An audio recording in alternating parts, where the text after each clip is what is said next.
একটা বিষয় কিন্তু খুবই স্পষ্ট, বর্তমানে 2022 সালে ফটোগ্রাফির থেকে ভিডিওগ্রাফি অনেক বেশি চলতেছে। যেমন ধরেন কেউ শ্যুট করতেছে, ওয়েডিংয়ে ভিডিও শ্যুট করতেছে, কেউ আবার ইউটিউবার রয়েছে, কেউ শর্ট ফিল্ম মেক করতেছে, মোটামুটি ফেসবুকে, ইউটিউবে সব জায়গায় খালি ভিডিও আর ভিডিও। এখন আমরা ভিডিও শ্যুট করার জন্য নর্মালি এখন আর কেউ ফোন ব্যবহার করি না, সবাই ডিএসএলআর ক্যামেরা দিয়েই শ্যুট করি। কারণ ডিএসএলআর ক্যামেরা দিয়ে যেহেতু ভালো কোয়ালিটির ভিডিও শ্যুট করা যায়, তাই আমরা সকলে চাই যে একটা কম দামি হলেও ডিএসএলআর ক্যামেরা কিনে সেটা দিয়ে ভিডিও শ্যুট করতে।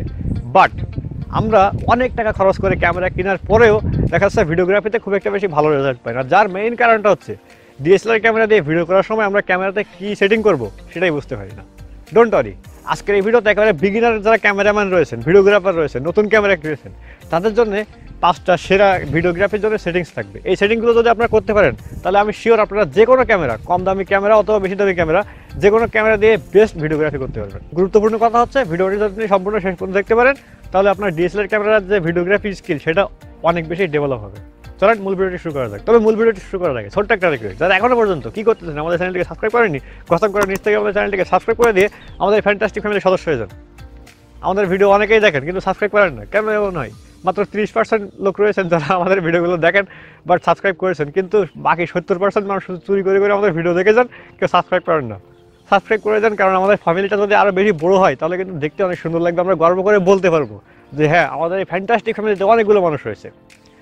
সুতরাং সাবস্ক্রাইব করে দেন, ঠিক আছে? চলেন মূল ভিডিওটি শুরু করা যাক। নাম্বার 5 নম্বরে সবথেকে গুরুত্বপূর্ণ একটা যে বিষয় সম্পর্কে জানা দরকার ভিডিওগ্রাফিতে ভালো রেজাল্ট পেতে গেলে সেটা হচ্ছে ফ্রেম রেট। ফ্রেম রেট আপনার নাম শুনেছেন যে এফপিএস, ফ্রেমস পার সেকেন্ড, এই জিনিসটা কিন্তু আপনারা সকলে শুনেছেন, বাট অনেকেই জানেন না জিনিসটা আসলে কী। আমি বলছি, দেখবেন অনেকে রয়েছে সিনেমা শুটিং করেন বা হচ্ছে শর্ট ফিল্ম শুটিং করেন, তাদের জন্য এক ধরনের ফ্রেম রেট। যারা আমার মতো স্টিল ভিডিও শ্যুট করেন তাদের জন্য এক ধরনের ফ্রেম রেট। আবার যারা স্লো মোশনে ভিডিও রেকর্ড করেন তাদের জন্য এক রকমের ফ্রেম রেট। সুতরাং সবার জন্য কিন্তু একরকম না, ডিফারেন্ট রয়েছে। তো কাদের জন্য কোনটা বেটার হবে? First of all frame rate কি সেটা একটু বলি।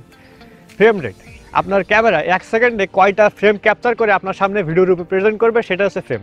এই যে আমরা ভিডিওটা দেখতেছেন আপনারা আমাকে, এই 1 সেকেন্ডে আমাদের ক্যামেরাতে সেট করা আছে 24 ফ্রেম। তার মানে 1 সেকেন্ডে 24টা ছবি ক্লিক করে একটানা সুন্দরভাবে আপনার সামনে প্রেজেন্ট করতেছে। আপনি কিন্তু দেখতেছেন ছবি বাট মনে হচ্ছে যেন ভিডিও। এই যে 24টা ফ্রেম একটানা চলতেছে 1 সেকেন্ডে, এই জন্য। সো ফ্রেম রেট যত বেশি হবে তত আপনারা স্লো মোশন ভিডিও রেকর্ডিংয়ের ক্ষেত্রে খুব ভালো একটা রেজাল্ট পাবেন, ঠিক আছে? এখন যারা স্টিল ভিডিও শ্যুট করবেন, যেমন আমি একটা স্টিল ভিডিও শ্যুট করতেছি, আপনারা সবসময় 25 FPS শ্যুট করার চেষ্টা করবেন, মানে আপনাদের ফ্রেম রেটটা 25-এ সেট করবেন। এরপরে যারা শর্ট ফিল্ম তৈরি করতে চাচ্ছেন তারা সবসময় চেষ্টা করবেন 24 FPS শ্যুট করার জন্য। 25 FPS শ্যুট করলেও নো প্রবলেম। বাট যারা শর্ট ফিল্ম তৈরি করেন, মিউজিক ভিডিও তৈরি করেন, তারা সবসময় চেষ্টা করবেন অ্যাটলিস্ট 60 FPS শ্যুট করার জন্য। কারণ আপনারা যখন 60 FPS ভিডিওগুলো রেকর্ড করবেন তখন পরবর্তীতে যখন স্লো মোশনে কনভার্ট করবেন দেখতে অনেক সুন্দর লাগবে, মানে বাটার স্মুথ লাগবে। সুতরাং ফ্রেম রেট কি জিনিসটা বুঝতে পেরেছেন তো, এবং কী সেট করবেন সেটাও বুঝতে পেরেছেন। যারা স্টিল ভিডিও শ্যুট করবেন তারা 24, এবং যারা শর্ট ফিল্ম তৈরি করবেন তারা 24, এবং যারা হচ্ছে slow motion video, music video record করতে চাচ্ছেন তারা 60 FPS। নাম্বার 4 নম্বরে যে গুরুত্বপূর্ণ জিনিসটা সেটা হচ্ছে শাটার স্পিড কতটা সেট করবো আমরা। এটা কিন্তু খুবই গুরুত্বপূর্ণ একটা জিনিস। এখানে একটা রুলস বলি আপনাদেরকে, সেটা হচ্ছে আপনার ফ্রেম রেট যা থাকবে শাটার স্পিড সবসময় ডাবল করে দিবেন। যেমন আপনার ফ্রেম রেট যদি থাকে 24 বা 25, তাহলে আপনার শাটার স্পিড হওয়া উচিত 1/50। 25-এর ডাবল তো 50 হয়, তাই না? 50 হয় মনে হয় আমার অঙ্ক ঠিক আছে। যাই হোক, আপনার ফ্রেম রেট যাই থাকবে সবসময় চেষ্টা করবেন শাটার স্পিডটা ডাবল করে দেওয়ার জন্য। আপনার ফ্রেম রেট যদি থাকে 60 মানে 60, তাহলে আপনার শাটার স্পিড হওয়া উচিত 1/120। আশা করি বুঝতে পেরেছেন যে শাটার স্পিডটা কতটা সেট করবেন, সবসময় ডাবল করে দেবেন।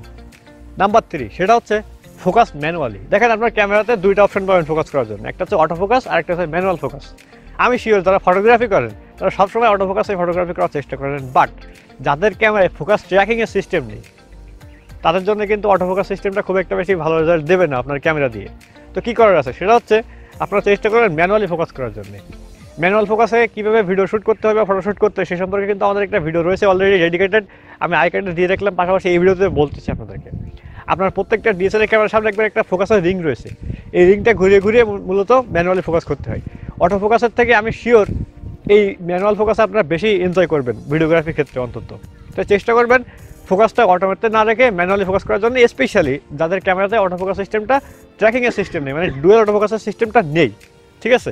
আর যাদের ক্যামেরায় ডুয়েল অটো ফোকাসের সিস্টেম রয়েছে, ফোকাস ট্র্যাকিংয়ের সিস্টেম রয়েছে, তারা চেষ্টা করবেন অটো ফোকাসটা ব্যবহার করার জন্য, তাহলে ভিডিওগ্রাফিতে একটা বেস্ট রেজাল্ট পাবেন। নাম্বার 2 নম্বরে খুবই গুরুত্বপূর্ণ পয়েন্ট, সেটা হচ্ছে আপনি সবসময় চেষ্টা করবেন একটা ওয়াইড শট নিতে, একটা ক্লোজ আপ শট নিতে।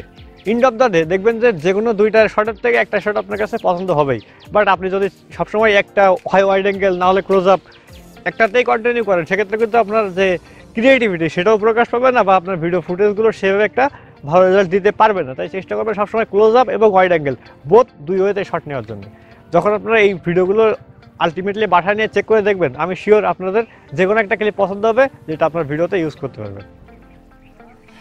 নাম্বার 1, এক নম্বরে সবথেকে গুরুত্বপূর্ণ পয়েন্ট, সেটা হচ্ছে সাউন্ড রেকর্ড এক্সটার্নালি।